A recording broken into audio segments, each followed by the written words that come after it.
Sa aking nakaraang video, matatandaan na ating ibinalita ang patungkol sa fighter jet project ng Philippine Air Force na kung saan sinabing ang KF-21 fighter jet na lang ng South Korea at ang F-16 fighter jet offer ng Estados Unidos ang tanging natitirang pinagpipilian sa proyekto at hindi nakasama ang JAS-39 Gripen fighter jet ng Sweden na sinasabi noon na mananalo sa proyekto. Maganda ang pagpasok ng KF-21 sa proyekto dahil sa ating pananaliksik lamang, ito ang pinaka-advance sa lahat ng ino-offer na fighter jet para sa ating bansa dahil mayroon itong stealth capabilities at may taglay na teknolohiya katulad sa mga F-35 na pinakapangunahing fighter jet sa ngayon ng Amerika. Isang 4.5 generation na fighter jet ang KF-21, kaya nasabi nating ito ang pinaka-advance na ino-offer sa Pinas dahil ang mga ibang fighter jet na ino-offer katulad na lang ng mga F-16, JAS-39 Gripen at mga Dassault Rafale ay mga 4th generation fighter jet lamang. Ngunit sa bagong balita na ating nakalap, mukhang may papasok na naman na mas advanced pang klase ng fighter jet matapos ibinalita ng Max Defense Philippines na ino-offer ng Turkish Aerospace Industries ang kanilang Khan Stealth Air Superiority Fighter sa Philippine Air Force na isa sa pinakabagong produkto ng bansang Turkey. Sa aking opinyon lamang, inaasahang hindi ito ino-offer ng bansang Turkey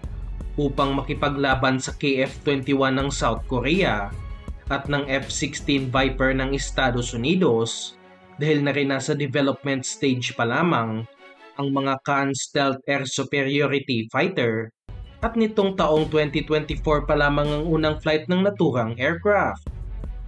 Inaasahang ito ang itatapat ng Turkish Aerospace Industries sa mga F-35 stealth fighter ng Estados Unidos na isa ding 5th generation fighter. Dahil sa mga hindi nakakaalam, nagpahayag din ng Philippine Air Force. Gusto nilang magkaroon ng mga F-35, ngunit prioridad muna nila sa ngayon ang mga 4th generation fighters.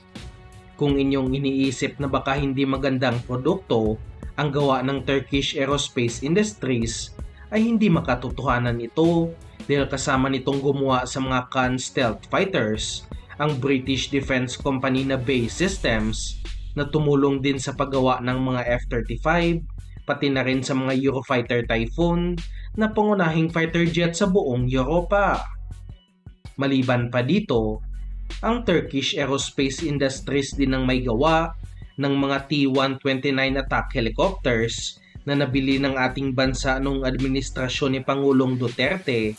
at napatunayan na rin ang kapabilidad ng attack helicopter na ito sa iba't ibang airstrike missions ng ating Air Force at tayo din ang unang export customer ng naturang aircraft. Kaya kung tayo man ang makaunang bumili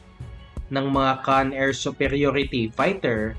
ay isa na naman itong tagumpay sa ating bansa dahil mas mapapalakas pa ang defense cooperation ng Turkey at Pilipinas. Maliban sa mga Khan, may isa pang gustong itapat ang Turkish Aerospace Industries laban sa offer na FA-50 Block 20 ng South Korea at ito na nga ang mga Hurjet Supersonic Light Combat Aircraft na bagong produkto din ng bansang Turkey na nitong taong 2023 lang unang pinalipad sa kanilang bansa. Inaasahang sa taong 2026 ang umpisa ng mass production ng aircraft na ito, ngunit sa aking opinyon lamang ay mag-focus na lamang ang Philippine Air Force sa pagbili ng makabagong FA-50 Block 20 dahil subok na rin ang kapabilidad nito at alam na ng Air Force kung paano gamitin ang naturang aircraft. Hindi pa talaga natin alam sa ngayon kung maaasahan nga ba ang Hurjet na ito ng Turkey at mas magandang isang klase ng light combat aircraft na lang ang gamitin ng bansa upang di maging pahirapan ng maintenance at paghanap ng spare parts. Hindi lang din ang Hurjet ng bansang Turkey ang kakalaban sa FA-50 Block 20 ng South Korea dahil ayon sa Max Defense, inaasahang may iba pang mga competitor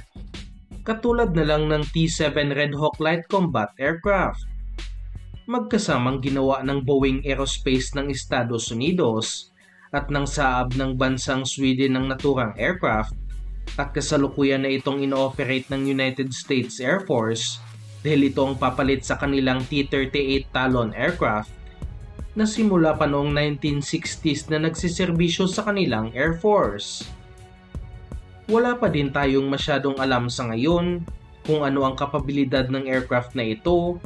ngunit inaasahang magiging magandang klaseng aircraft ito, lalo na't mataas ang standard ng US Air Force, ngunit mas pabor pa rin tayo sa FA-50 Block 20 ng South Korea.